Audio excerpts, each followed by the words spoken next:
Arsen. Përshëndetje, ai deklarime dhe dëshmia e gjatë ish numri 2 të Agjencisë Kombëtare të Informacionit, zoti Daniel Shima, shërben ende si një bazë ku prokuroria e posaçme, oficerët e Byros Kombëtare të Hetimit bëjnë verifikime lidhur jo vetëm me pasuritë, por edhe me individ të cilët kanë patur dieni për veprimtarinë e palishme të ndodhur nga grupi strukturar kriminal në Agjencinë Kombëtare të Informacionit, njohur si Akshi. I radhës që shmarë në pyetje pikërisht për këtë dosje, këtë procedim të ndjekur nga prokurorët Bledar Maksuti dhe Altin Dumani është biznesmeni Ore Sota, një emër jo i panjohur për median, por gjithsesi edhe për drejtsinë, pasi edhe më herët ka qenë në dyert e kësaj godine. Ditën e djeshme ai për afro 5 orë është pyetur nga oficerët e Byros Kombëtare të Hetimit mbi sa episode ndërtoi dhe transaksionet në real estate apo në asetet të pasurive të palujshme ndërmjet tij dhe biznesmenit në arreti zotit Ergys Agasi, i cili po ashtu është pjesë e një grupi strukturuar kriminal thot SPAK dhe po hetohet për veprimtari të palishme.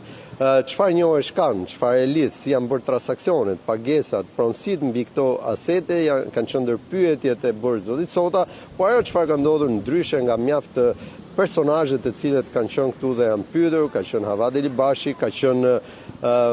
Mirë Linda Kërçanaj, po ashtu ka qenë Daniel Shima, i cili është pyetur edhe ai. Nga ana tjetër për zotin Sota është vendosur që pikërisht në këtë pamje ku ne jemi duke të bërë këtë transmetim të drejt për drejt nga kjo godinë që është vendroja e prokurorisë posaçme, ai nuk ka kaluar këtu për burime për MCN Live bën me dije se është përdorur dera nga ana e pasme e SPAK dhe gjykatës posaçme, pra nga hyrja e administratës dhe magjistratëve, pra prokurorëve. Është bërë për çmangur mediat, është bërë për shkak të orarit apo për një qëllim të caktuar të prokurorisë posaçme, ndoshta edhe për ta mbajtur larg vëmendjes së opinionit publik marrjen e dëshmisë së tij apo qoftë edhe nga kuptimi se si do të vijojë ky proces, mund të ketë disa arsye, ende askush nuk ka një shpjegim, por ne kemi mundur ta kemi këtë informacion. Gjithsesi, jemi ende me burime, do duhet kuptojmë nëse është apo jo 100% e vërtet, ajo çfarë konfirmohet zyrtarisht është se pa praninë e një avokati, biznesmeni Sota ka dëshmuar ditën e djeshme. Kush ka target për të futur nga dera e pasme? Ka një pra persona që kanë një status veçantë, që për të shmangur mediat, apo me bën një kërkesë dhe pastaj lejohet kjo? Nuk di ta them përgjigjen e kësaj pyetje, ose më saktë nuk e kam. Zyrtarisht paktën deri në këtë moment nga viti 2019, kur është hapur prokuroria e posaçme, ka patur vetëm një episod të ngjashëm, por jo 100%, vetëm në dalje ka ndodhur që kryebashkiaku i Fierit, Armando Subashi, aso kohë i pyetur për inceneratorin, u fut nga dera e pasme dhe doli nga dera, u fut nga kjo derë ku ne jemi në transmetim dhe doli nga dera e pasme, nga ana e paraburgimit IVP 313, aso kohë u argumentua se për shkak të tejkalimit të orarit zyrtar s'kishte kush ta hapte derën këtë dhe për këtë arsye e nxorri oficerin nga dera tjetër. Gjithsesi, kush e ka marrë këtë vendim, për çfarë arsye apo si është koordinuar kjo për mediat, për çmangur, në pamundësi fizike apo çdo situatë tjetër, ne jemi interesuar pranë SPAK dhe jemi në pritje të një përgjigje, por kjo nuk e ndryshon tashmë faktin se e mungesë pamjes edhe të fotos apo të pranisë së tij për publikun, zyrtarisht pranohet edhe nga SPAK që po biznesmeni Sota është pyetur ditën e djeshme. Por edhe nëse do të pyetej apo do të kalonte nga dera kryesore, siç kalon pjesa më e madhe e atyre për cilët ka një fletëthirrje, mund të ishte edhe në një orar ku media s'ishte e pranishme ose s'ka qenë vigjilente, pra kjo nuk ndryshon asgjë në thelbin e veprimeve hetimore që po kryen SPAK, ku deklaron se hetimet e pasurisë, deklarimet, dëshmitë, ballafaqimet, verifikimet tabulare telefonike, hyrje-daljeve, por jo vetëm, janë pjesë e këtij hetimi që po vijon intensivisht të ndiqet nga prokuroria. Atëherë, pra gjithçka lidhet me pasuritë dhe me transaksione të mundshme që ka bërë Agasi me Ore Sota, ndërkohë si njihet ose çfarë profili ka Ore Sota? Çfarë lidh me Agasin për opinionin publik, flas tani?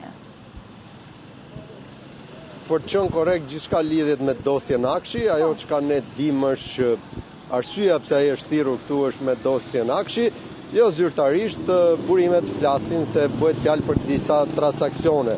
atë një pronë, atë një vile, atë një shtëpi, atë një automjete, atë një llogarie bankare. Këtë informacion të konfirmuar nuk e disponojmë, por arsyeja e pyetjes së tij është raporti me biznesmenin Nergys Agasi, për cilin ai ka dëshmuar ditën e djeshme. Ka thënë nuk e kujtoj, ka thënë nuk e mbaj mend, s'kam asgjë për deklaruar, apo ka dhënë shpjegimet dhe versionin e tij. Kjo mbetet për të parë dhe ndoshta në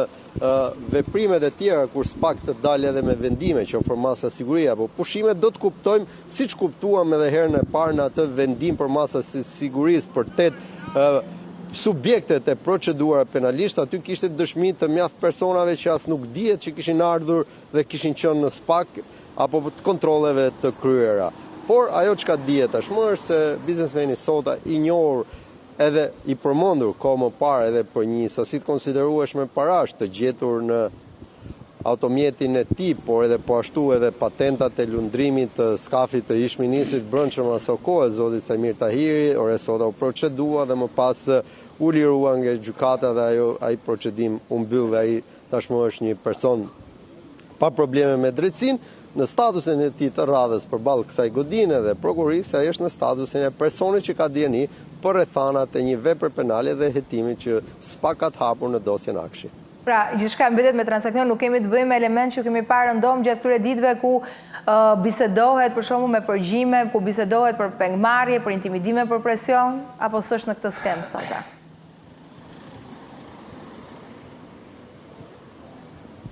Kjo nuk përjashtohet, deri në këtë moment nuk ka një fakt që ta lidhi, por gjithçka në dosjen Akshi nuk nisi as nga parata, as nga korrupsioni, as nga transaksione. Nisi nga denoncimi i Gërën Meçës, ku ai trokiti dyert e SPAK e policisë duke thënë se mua më morën peng, më kërcënuan. Mund të jetë i lidhur apo jo, deri në këtë moment këtë nuk mund ta themi. Ka apo jo dieni, kjo është arsye që ai ka qenë këtu. SPAK ka marrë përgjigjet e tij. Çfarë ai di? Ndoshta në transmetimet e radhës ose në ditën e vijim do mundem të sigurojmë edhe deklarimet e tij. Por për momentin ajo që dim është se të gjithë personat e thirrur e pyetur kanë nisur dhe janë përfshirë në këtë hetim pikërisht nga deklarimet e biznesmenit Gërën Meçe për pengmarrjen. Askush nuk mbërriti në dyert e SPAK dhe masat e sigurisë nuk dolën as për korrupsion, as për tendera, as për abuzime, as për 10 milion euro çokolata dhe biskota. Dolën për pengmarrje. Nga pengmarrja hetimet që vijojnë kanë zbuluar edhe këtë skem tashmë në kufit e një skandali. Janë 5 orë pra, të cilat besoj do të nxjerrin diçka, dhe qëndrimi pra me orë të gjata në prokurorinë e posaçme, ne her pas here kemi komentuar, e kemi parë, por çfarë rëndësie ka pyetja fundit, Arsen, që ta analizohet në studio, dëshmia e Daniel Shimës në gjithë këtë dinamik, le të themi, të hetimeve? Rëndësia më e madhe e deklarimeve të Daniel Shimës është se është aktor